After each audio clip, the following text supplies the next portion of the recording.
When Culhwch was about 7 years old, he was fostered. Now, that might seem strange to us, but that's how it was in those days.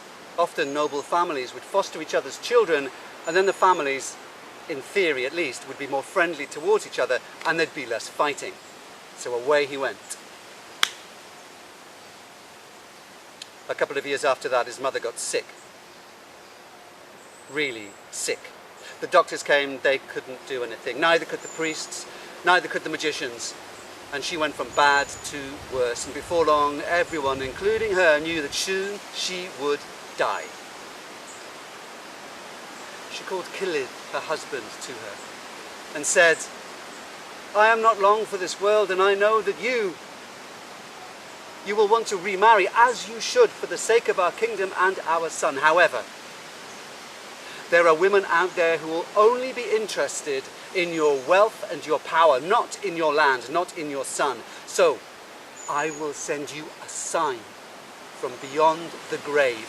When you see a double-headed thorn growing out of my grave, then you are to marry, and not before." She went pale, she coughed, and she said, "Now call the priest. I do not have long left." Culhwch left to fetch the priest.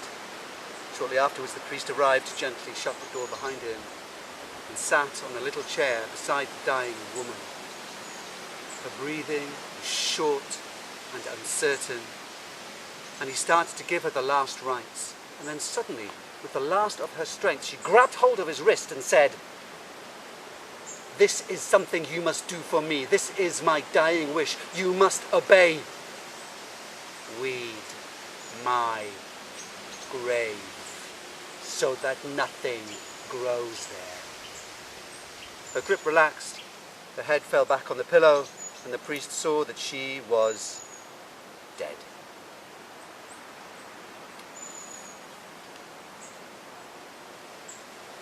The following year, Culhwch was hunting. And he was hunting, and something strange happened, because you see, he got lost. He never got lost in the forest. He knew the forest like the back of his hand. He wandered, lost and alone, until eventually he realized where he was. He got his bearings. He was not far from his wife's grave, and he went to it. Now, what he didn't know was that in the intervening year or two, the priest had died. And when he got to the grave and looked at it, it was no longer weeded. And growing out of it, he saw a double-headed thorn.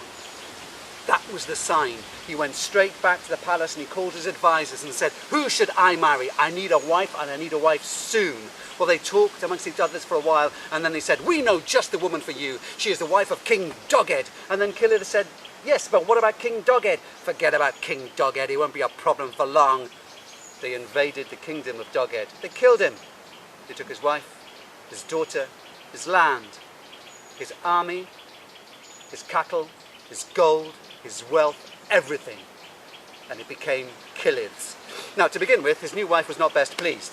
But after a while, she began to think strategically, and she thought to herself, right, husband number 1 is dead, I'm married to husband number 2, but now I'm still queen, but this time I'm queen of twice the territory and twice the wealth. Now, her plan was this, that she have a son with Culhwch, and then that son would grow to be king, and then she would be the mother of the king, and then she said to herself, "I will have real power." But then she noticed something. There was something missing in this palace. The sound of children. There were no children around here at all. Maybe this new husband of hers couldn't give her the thing that she most wanted. Maybe he wasn't going to live up to his earlier promise. She had to make some discreet inquiries.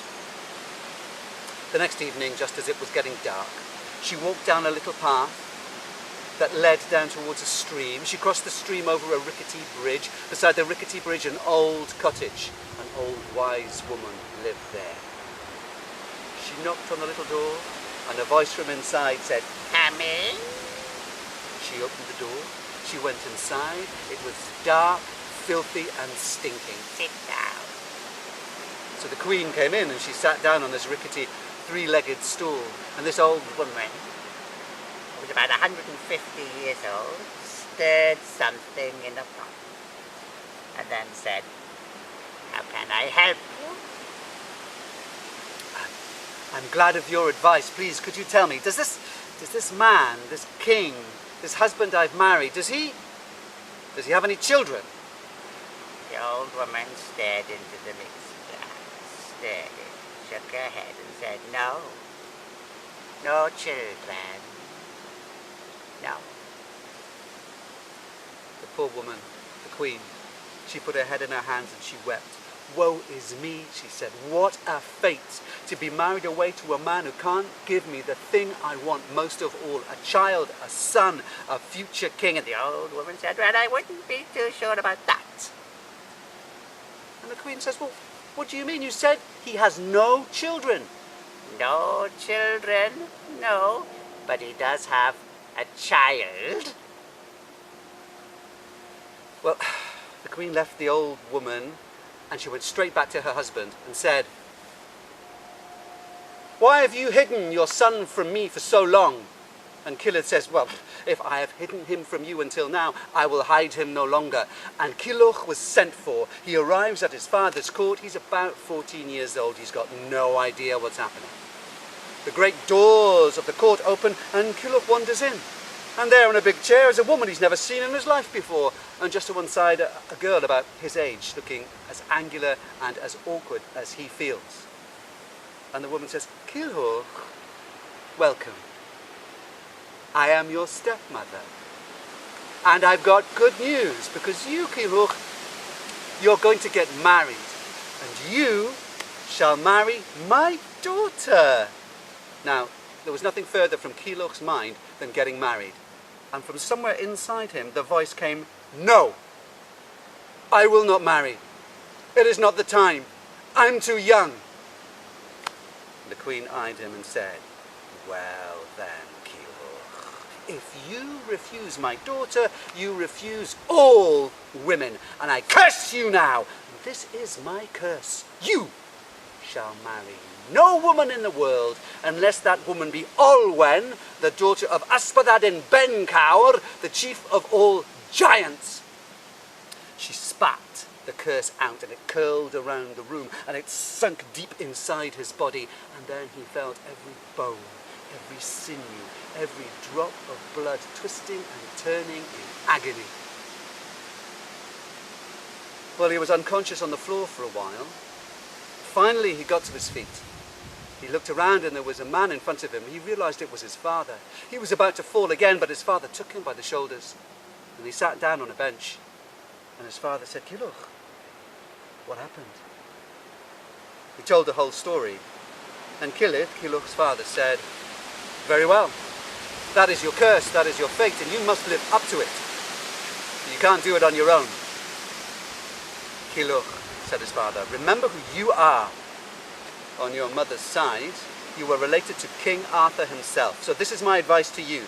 Go to Cornwall, go to Culhwch in Cornwall, the court of King Arthur, and there, in front of everybody there, get him to cut your hair as a sign of kinship, and then, as a kinsman and as a cousin to King Arthur, which is what you are, you must ask for what you most dearly want, and he will be obliged to get it for you.